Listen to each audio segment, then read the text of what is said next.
Hey guys, welcome back to an interesting video on Wild Rift. So today we're back with a AP Varus updated complete guide. Now honestly the build's kind of the same, it's just the boots that's different, but we're going to talk about that in a second. Of course, first things first, don't forget to check out the Varus basic guide we did for going through his skills, his leveling order, as well as some tips and tricks and his combos as well. So let's jump straight into the loadout, starting off with the items. So for the first item, you want to start off with the Boots of Mana. Now this has gotten nerfed, but of course it's still incredibly good for the price. I mean, this costs, let's see, this costs 1400 gold, and for 1400 gold you get 8 magic pen, which is the most important part, 55 AP, which is like absolutely insane. Like think about how you get 60 AP from like a 3000 plus gold Nashor's Tooth, and of course you get mana regen and movement speed as well. For Varus, every single stat is useful here. The AP injection at the beginning is completely insane. Of course, the magic pen, really good as well. And the mana regen on Varus, although it did get nerfed from 200% to 150%, is still going to be very good because Varus runs out of mana extremely quickly, and without going for mana flow ban in the runes, which of course is an option, but in my opinion it's kind of a waste because you know, you're losing a lot of combat runes if you go for mana flow ban. So Boots of Mana is incredibly good for Varus. And next up, of course, we have our first full item, which is Nashor's Tooth. Gives you attack speed, ability haste, as well as of course more AP, and of course this gives you the on-hit magic damage on your basic attacks, which of course makes Varus AP build able to auto attack down people as well, in addition to the burst kind of style that the AP build is able to give you. So next up you have Riftmaker, which of course gives you more AP, some health, ability haste, Omnivamp, which is, you know, pretty important for Varus. Omnivamp is always going to be good, and of course the Void Corruption passive, which allows you to do true damage after 3 seconds in combat, which is of course going to be very helpful. And then after that, of course, we get Death Cap for the huge injection of AP. And after Death Cap, I like to go for Infinity Orb, which gives you more AP, 15 Magic Pen, as well as, of course, having the crit on the low HP targets. Finally, a Void Staff for the Magic Penetration, percent Magic Penetration. Now, the reason why I go for Void Staff last and go for Void Staff very late is majority of Varus's AP damage comes from popping his Blight stacks on his W, and that's normally percent health, not normally, it's percent health damage. So it isn't gonna be too affected by magic resist because it's percent health anyways. So Void Staff, getting Void Staff later is fine because Void Staff is a lot more for your auto attacks, and of course it does help your ultimate as well, but it's more so for that purpose. So for the runes, I'm going to talk about what we actually go for, then I'm going to talk about some alternatives that I tested. So first up, not first up, but the Keystone, Conquer. Conquer, of course, stacks up to 6 times. You get, of course, AP from it as well as some Omnivamp. I found that, especially in the early stages of the game, Conquer is actually really important for the lane, surprisingly. And of course, in later stages, in team fights and all-ins, it's going to be really important as well. Brutal because Varus is an ADC who still auto-attacks a lot. Coup de Grace for, of course, taking down low HP enemies. Of course, you can also go for Giant Slayer if you want that. And I take Legend Alacrity for the extra attack speed, since we only have 1 attack speed item here. Of course, Varus does, of course, get some attack speed from his passive as well, but the alternative is, of course, Bloodline, which is a rune that I love, of course, but we already have Omnivamp from Riftmaker, so we don't really need that as badly as other champions, I guess. So I like to take Mark of the Week, because a Mark of the Week on Varus is completely insane, because obviously this only works on ability, so using your combo of ulting plus you know, the arrow, it's like it allows you to proc Mark of the Week and increases your like burst combo damage by a lot. And of course, provided your team doesn't like mess it up for you by consuming the mark before you can arrow them, but this is going to work very well. So now I've actually tested out First Strike. So now, you know that I love Lethality Varus with First Strike, but I found that it didn't really work very well on AP Varus because his arrows, without having any like stacks, does very little damage. And if you want to walk up to apply stacks, most of the time you're going to get hit first, or it's just going to alter your playstyle a lot by forcing you to work around playing with First Strike, which honestly isn't very good, and it's really weak in the early game as well, especially compared to Conquer, because in the early game it barely gives you any gold, and it doesn't increase your damage by that much because you don't have a lot of damage to begin with. So overall, I felt that Conquer was way better. And for the spells, you want to go for Flash and Exhaust, or you can trade your Exhaust for a Ghost if Ghost is better for that particular match. But with all that said, let's jump into talking about our gameplay. Okay, so jumping straight into the gameplay. Now, as usual, of course, don't forget to like, comment, and subscribe. Any questions, queries, or remarks, feel free to leave them in the comments below. So, first up, I mean, you don't even really have to mention this, but you're gonna see it. But we start off with a pretty horrible early game because we sort of had a little bit of a miscommunication. Now, here, I'm gonna show you guys what happened. So, we're up against a Zeri as well as a Senna, and we have a Soraka with us. So here, all we're doing is we're going to pick up some CS. Here we're getting poked by both of the enemies. And here you can see we get chunked down to half health. So I initially thought that my Soraka took W so that she can heal me up. But turns out she actually took Q instead to poke down the enemy. So you can see I'm now stuck at 1 HP. So it's a pretty horrible start for me because I'm basically useless at this point. I just have to stay on the tower to CS. I was trying to do the same thing that I did in the, I think it was the AP Kaisa video that I did like before this video, where I was basically just trying to heavy trade and then let Soraka heal me up, but I ended up getting chunked out low. Of course, by this point I realized that Soraka has Q instead of W, but I get hit by a Senna root and then I get just comboed with a Zeri W and I just end up dying. So pretty horrible start to the game. But of course, these sort of things do happen, so we're going to see how we get back from that and how we adapt to the situation of basically just starting off with a death right like 1 minute into the game. Thankfully though, it looks like on the rest of the map my team's doing pretty well. Here Senna is getting pretty low herself. I'm chasing her down. Here I barely managed to get off that last auto and managed to pick up the kill. Here I'm going to exhaust the Zeri and she decides to ghost away, which is a really good choice because I'm still pretty high health and of course I do have the fully stacked Conqueror. So you can see the Conqueror coming in the early game fights, which is sort of what I was talking about when I was talking about the runes. If you of course go for the First Strike, the story is going to be really different because First Strike doesn't really help you that much in the early stages of the game, especially before you get your ultimate. Really, the First Strike value from Varus comes from when he's able to ult someone, get the full stacks on, and then pop the stacks. That's where all your First Strike gold and damage comes in. But in the before you get your ultimate in the lane, really First Strike is kind of completely, not completely, but it's kind of really useless because it gives you very little value. Here I get hit by basically everything. I flash over the wall to get to under my tower, and here we try to hit the Senna, but she ends up running away. Here we're going to try to chase her down once again, and I am able to pick up the kill onto the Senna and hit level 5 at the same time. But yeah, I played AP Varus with First Strike for a couple of games, and I realized that, you know, First Strike on AP Varus really is not that good, especially because in the bottom lane, you know, obviously your enemies mostly have range, whether it's the enemy ADC or sometimes even the enemy support.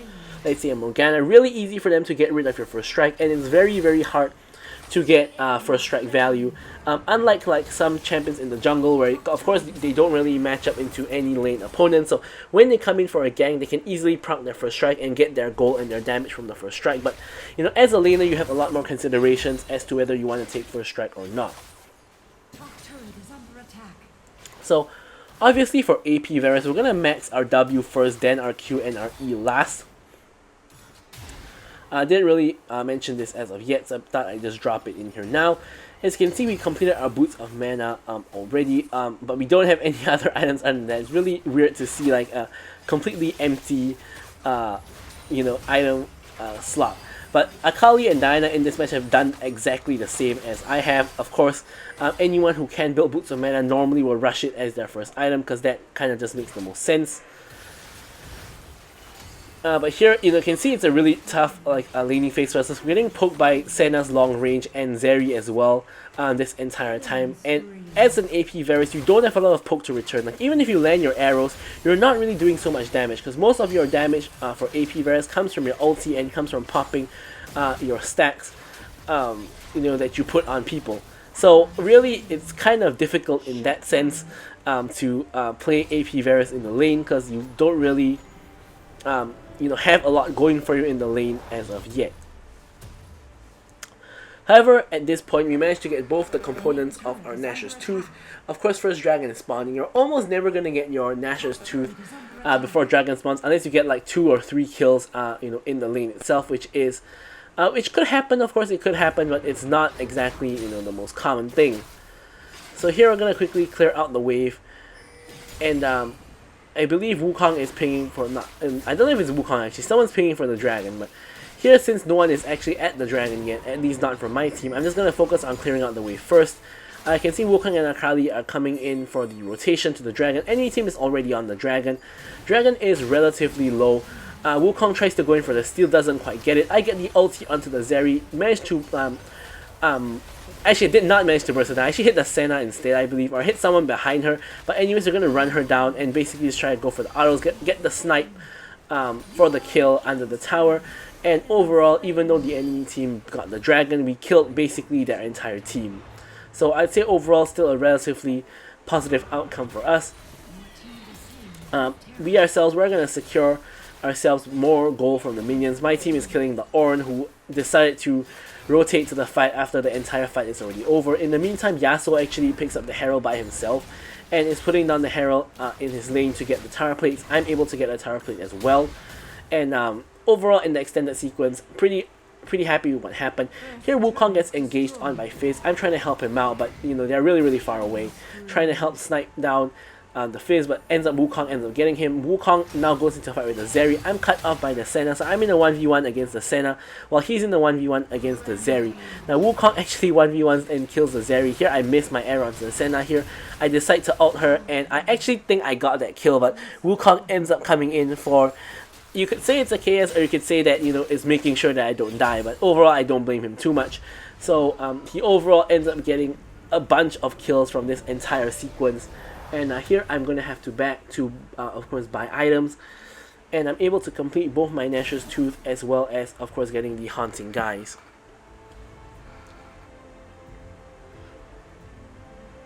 So of course going to run straight back to lane. Honestly, even though we got that pretty embarrassing start of just getting destroyed like level 1, level 2, we actually have a really good early game aside from that. We're 3-1 and 4, although it doesn't feel like it, but we are actually doing really well.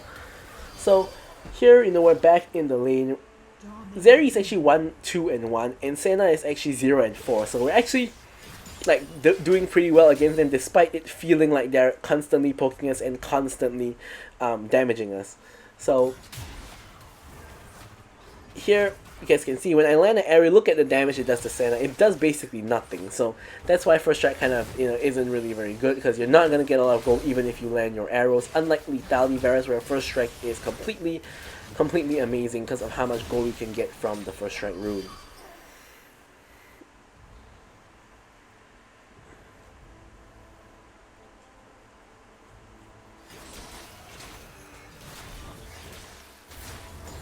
So here, just farming out the minions. Unfortunately, we're not able to stop that recall. You can see that there was a recall going on, and we nearly managed to stop whoever it was, but we did not manage to do so. Instead, we're gonna secure the bot lane tower instead. Now here I was initially trying to rotate through the jungle, but the fight pretty much ended, and the enemy team looked like they were rotating toward us. So I decided to actually just run away. But it turns out that the enemy team actually went back mid again, so I actually didn't have to run away. But of course, without that information, the good move would have been just to back off and not take any unnecessary risks. Akali manages to kill 2 people before dying, and yeah, this match, Akali is doing really well. Wukong is doing really well as well, and of course I'm doing relatively well, not as well as the 2 of them. I'm doing relatively well as well, so it's going pretty well for my team so far. Here I'm just rotating to mid, clearing out the mid wave. Zeri is trying to take down the bottom tower for the objective bounty, of course, which they have now been able to accrue because of how my team is ahead. So here, of course, she does not manage to get the tower. Really close though. Clear out the minions, and next dragon is coming up in about half a minute's time.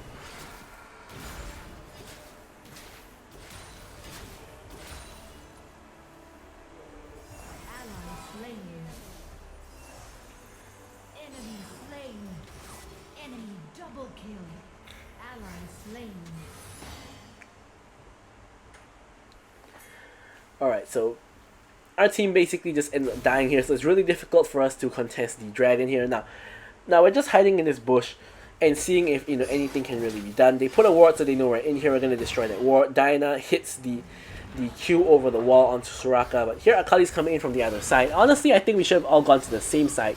Diana tries to come in. Here she nearly kills me, but you can see that I managed to actually outplay her with the flash, and we managed to actually secure the kill onto the Diana. In the meanwhile, Akali is actually running rampant, manages to kill the Zeri, manages to kill the Fizz as well. Now here Ornn tries to go in onto Soraka, but here you can see how AP Varus is really good against tanks. So look at how much damage I'm shredding on the Ornn. Of course, being percentage health damage is going to be a lot more effective against tanks. So this is very, very good, against, of course, the likes of Ornn and other tanks. And we're able to kill the Senna here as well. Basically, we're able to get all the kills, and we're actually able to pick up the dragon in the end and prevent them from getting the objective bounty, which is honestly, honestly that was pretty miraculous. Like, they should have gotten a free dragon, but they somehow managed to lose in a team fight. Not even a team fight, they managed to lose 5v3 and overall lose the dragon afterwards. So our team is getting an even bigger goal lead. And yeah, so here Akali is in trouble. Soraka pops the ulti, and Akali from 1 HP manages to actually pick up 2 more kills and survive. Huge triple from Akali here. So here with, of course 3 members dead, only Ornn and Senna are alive here. We're trying to, of course, push down mid and siege mid tower. In the meanwhile, Yasuo is actually pushing down in the top lane. Here we're basically just ignoring the Senna and trying our best to take down this tower. Senna is trying her best to clear the minions. And honestly, I think if I committed to the tower and just autoed like once or twice more instead of walking away, I think I might have been able to get it, but here Soraka is getting caught. Ornn thankfully goes for the ulti on me and Akali instead of the Soraka, which I felt would be the better move here. And here Ornn getting stacked up on by me, but unfortunately I'm not able to get the arrow off. I am able to ulti the Diana to prevent her from engaging though, and I am able to get a nice chunk onto her as well. And now with all that, me and Soraka are going to recall. Akali manages to take the fruit, so she's going to stay on the map and see if anything can be done. Whereas me and Soraka, we're just going to go back and, of course, get our health and resources. So, didn't actually really talk about the boot enchant in the build section of the video, but the build kind of depends on the situation. You can see in this match we're against like 2 assassins, the Diana as well as the Fizz, so we're going to go for stasis. QSS could be an option in some matches as well, but a really underrated but good option is actually going to be Proto Belt, because you can actually Proto Belt ult to prevent yourself from needing to waste your flash, or you can simply just Proto Belt away to reposition, because Varus has completely no mobility spells at all. So the Proto Belt could come in really, really handy. Enemy slain. Ally slain. Shut down. So here my team is kind of caught up in the fight. I'm trying to make my way there. I get hit by the Ornn along the way, but it doesn't really matter too much. I get a good ulti off, and I am able to burst down quite a few people here. Full stacks onto everybody. I try to flash away. Honestly, I could have killed like 1 or 2 more people here, but unfortunately I get caught out, and my whole team dies, so they end up focusing me. Soraka gets out by the skin of her teeth and is able to survive. So here, honestly, the first like poor team fight from my team in this whole game. We don't do too well here in this fight, and we all basically just end up dying. But thankfully, the enemy team has only 2 people alive, so they're not able to actually pick up the Baron or very much else. They are able to pick up an objective bounty though onto the mid lane tower, which is not the worst in the world. That's the first tower my team actually lost the entire game. So it's still going pretty well for us. We just need to pull it together and fight as a team, win and close out the game. So here the only objective on the map is Baron at the moment. Of course, the enemy team could go for objective bounties like on bot lane, which is what Zeri is actually doing.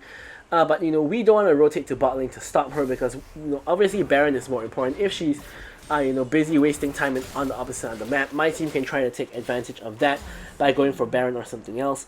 Now here my team is going for a fight in the top lane. Here I'm not going to waste any time. I'm simply just going to push down mid lane and try to force down the mid lane inhibitor. Their team is caught up in the fight and they're all dying. The Ornn has now taken over Zeri, and he is now pushing down the bottom lane. But as I said, doesn't really matter. We can just ignore him. And here, since the Fizz and the Diana are dead, which arguably are the 2 kind of more important members of their team. I say arguably because basically their whole team is kind of feeding anyways. So here we're gonna just go for the Baron, and we're gonna just pick up the Baron like so. Here Zeri tries to jump into the pit, doesn't quite work out. I get rooted, doesn't really matter. Here Wukong decides to go in instead of retreating, so we fight ends up breaking out here after the Baron. Here I get the ulti onto the Senna, manage to one-shot her. Ornn tries to go in, unfortunately Soraka picks up the kill here. And we're able to actually get the kill onto the Zeri, and then now it's Fizz and Diana. I exhaust her to prevent her from one-shotting us, kill her as well, and then we also finish off the Fizz for a quadra kill. So unfortunately, the second kill on the Ornn went to Soraka, otherwise this actually would have been a Penta. But regardless of this team fight wipe from our team, we only lost Wukong and we got them all. We should be able to end the game right here. Actually, maybe not, because the Nexus shield is actually still active, so we won't be able to actually end the game here because Nexus shield is going to be up. It's not yet 16 minutes. So instead what we're going to do, we're going to take top in hit, we're going to take mid in hit, and obviously we don't have enough time to end because the whole enemy team is going to be respawning, so we're going to go for bot tier 2 instead. Of course, huge injection of gold from a huge team fight win as well as 3 towers. We'll be back, we complete our entire death cap, and complete our stasis as well, and start building towards our Oblivion Orb. So of course the safety now is really important. I'm 10-2 and 8 now, really fed. So we want to get that stasis to prevent us from getting one shot by either the Fizz or the Diana. So here once again Dragon is up, so we're going to try to go ahead and pick up this Dragon. I'm going to get the root onto the Ornn. Here you can see the stasis comes in to save me there from the Fizz coming in to try to assassinate me. Basically here it's just another like classic team fight win. We kill everybody except the Diana. Diana is here. I one-shot her with the arrow for the triple, and off of that we are going to be able to end the game. We have a wave in top and a wave in bot as well. Mid wave is a little bit far away, so we can't really use that, but we can either push through bot or we can push through top. I'm going to actually go ahead and go top and push in the minions over here, while Wukong is actually working on bot and also picking up the inhibitor. So regardless of whichever way you want to go, the game is over. So I'm going to leave you guys with the stats as usual. Thank you guys so much for watching the video, and goodbye. Victory!